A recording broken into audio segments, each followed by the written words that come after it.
J'ai le sentiment de souvent répéter les mêmes affaires, comme par exemple que la Russie a lancé la nuit dernière sa plus puissante attaque de drones et de missiles sur l'Ukraine depuis le début de l'année. Si ce n'était pas exactement cette phrase-là, c'en était tout près. Ce qui donne toutefois à cette nouvelle un caractère spécial ce soir, c'est que ça ne devait pas se produire. Je vous ramène à jeudi de la semaine dernière à peine, alors que, pas n'importe qui, là, le président des États-Unis lui-même avait arraché l'engagement que les Russes n'allaient plus s'acharner ici sur les Ukrainiens, au moins pendant une semaine. They said they've never experienced cold like that. And I personally asked President Putin not to fire into Kiev and the various towns for a week.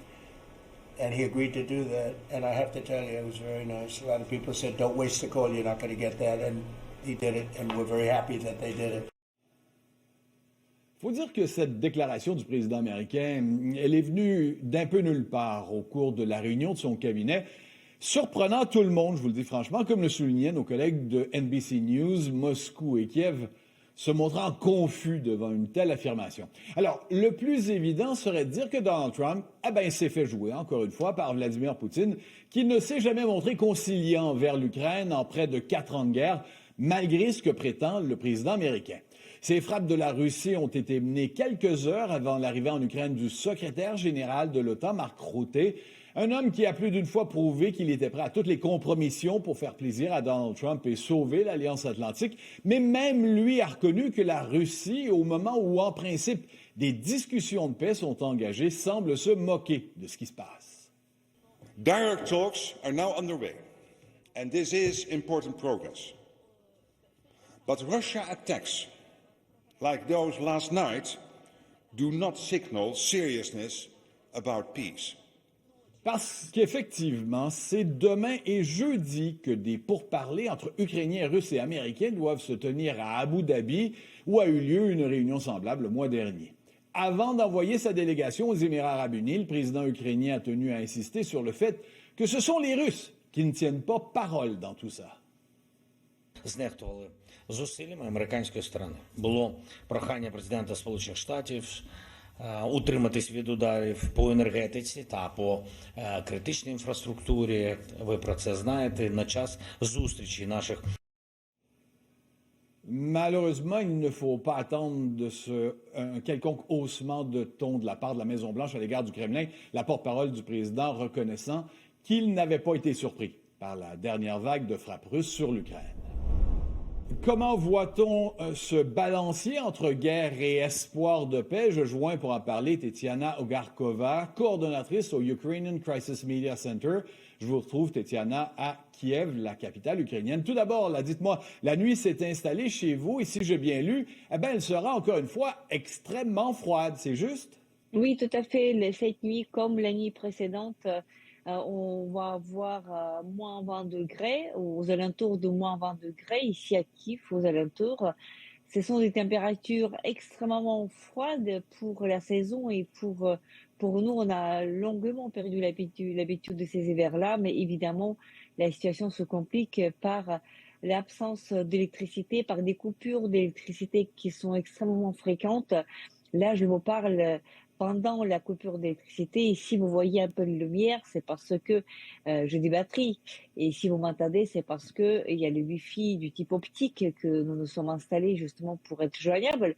Mais ça fait déjà plusieurs heures sans électricité et nous serons rebranchés à l'électricité dans 4 heures seulement. Donc, ça va nous faire une coupure de 7 heures qui sera suivie de 3 heures avec d'électricité s'il n'y a pas de frappe. Et donc, ces 3 heures d'électricité seront suivies de 7 heures sans. Voilà, donc 30% d'électricité. Bon, il y a cette volonté de, par exemple, pouvoir avoir des conversations comme on en a une, vous et moi, mais il faut aussi se protéger du froid, se chauffer, se réchauffer. Quand les infrastructures énergétiques sont ainsi endommagées, détruites dans les attaques russes, on s'y prend comment à Kiev et ailleurs? C'est extrêmement éprouvant. Le froid qui s'installe dans les immeubles résidentiels à Kiev, dans plusieurs quartiers, heureusement ce n'est pas le nôtre, nous avons un système qui est indépendant de l'électricité, mais plusieurs autres, en fait, ce sont des températures plus 5, plus 6. Imaginez, vous habitez un appartement où il fait plus 6 ou plus 7, comme par exemple dans l'appartement de mes parents la semaine dernière.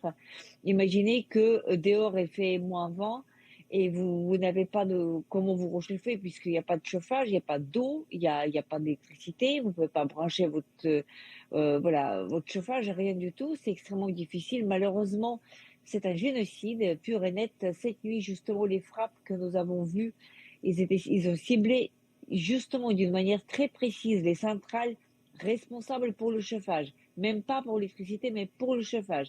Donc le but du Hmm. Russe était de nous priver de chauffage et les quartiers résidentiels à Kiev, rive gauche notamment, le quartier de Darnitsa, c'est un grand quartier dortoir avec des grands immeubles d'une vingtaine d'étages, 16 étages, 24 étages. Vous pouvez imaginer un béton, tout ceci un béton.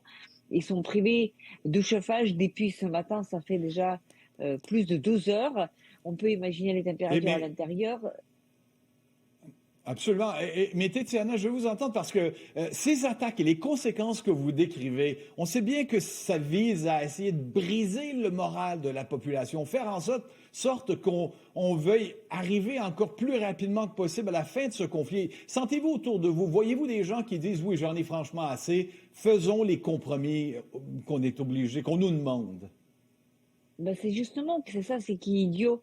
Parce que, voilà, en essayant de nous tuer, en aucun cas, Poutine n'arrive pas à nous convaincre de vouloir la paix, parce que la paix, dans sa tête, c'est la capitulation de l'Ukraine. Et la capitulation de l'Ukraine, ça voudra dire la vie dans ces conditions-là à tout jamais, parce que c'est ça qu'ils vont proposer à un peuple battu. Ces conditions-là qu'ils vont proposer. Et donc, nous savons très bien ce qui se passe dans les territoires occupés. Donc voilà, ça a l'effet contraire. Évidemment, on est tous fatigués, épuisés, mais en aucun Mhm. cas, il n'y a personne qui accepte justement l'idée qu'on puisse faire un compromis avec un assassin. Avec un assassin, on ne fait pas de compromis, on se protège, on se défend. C'est exactement ce que fait la population. Et justement, c'est un très mauvais calcul, en fait, de la part de Poutine que de vouloir essayer de pousser l'Ukraine vers le compromis. Voilà, si je comprends bien, ça renforce la détermination des Ukrainiens. Mais arrêtons-nous, Tétiana, aux discussions là, qui doivent reprendre demain à Abu Dhabi. Ici, à Washington, l'équipe du président Trump affirme que des progrès importants ont déjà été accomplis. Mais là où il y a blocage, c'est ce que la Russie réclame, le retrait des forces ukrainiennes des zones qu'elle contrôle là, dans le Donbass, dans l'extrême est de l'Ukraine. Pouvez-vous concevoir un quelconque compromis sur cette question territoriale? Donc, il n'y a pas de question territoriale entre la Russie et l'Ukraine. Ce sont des illusions, en fait, des mensonges de la Russie. En aucun cas, l'Ukraine ne pourrait accepter de donner les territoires qu'on défend depuis bientôt 12 ans au Donbass, parce que le président Zelensky ne peut pas le faire parce que la Constitution ne le lui permet pas. Le Parlement ne le peut pas faire parce que ça n'appartient pas au Parlement. Le référendum peut-être pourrait le faire, mais les sondages nous montrent que malgré toutes les épreuves, la majorité des Ukrainiens ne sont pas d'accord pour ce scénario-là. Donc on est en train de tourner un rond un peu en quelque sorte, et surtout, il y a cette méfiance, parce qu'aujourd'hui, la Russie nous dit, on sera d'accord de négocier si vous acceptez de vous retirer, mais négocier de quoi après? Après, ils vont mettre sur la table d'autres demandes. N'oubliez pas que dans leur constitution, ils ont inclus d'une manière évidemment illégale 4 autres régions ukrainiennes qui peut nous donner assurance en fait que demain il ne va pas demander d'autres régions. Donc c'est-à-dire qu'il y a une méfiance totale par rapport à ces propositions russes et on peut pas, il n'y a personne en Ukraine qui pourrait prendre la responsabilité et dire que nous allons consacrer nos hommes et nos femmes parce que ce ne sont pas des territoires, ce sont des Ouais, ce sont maisons, des ce gens qui sont ont des gens qui sacrifié habitent. leur vie, et voilà. On ne peut pas le faire. Tout simplement, il Leur n'y a vie, leur personne qui peut le avoir. faire. Ouais, ouais, ouais.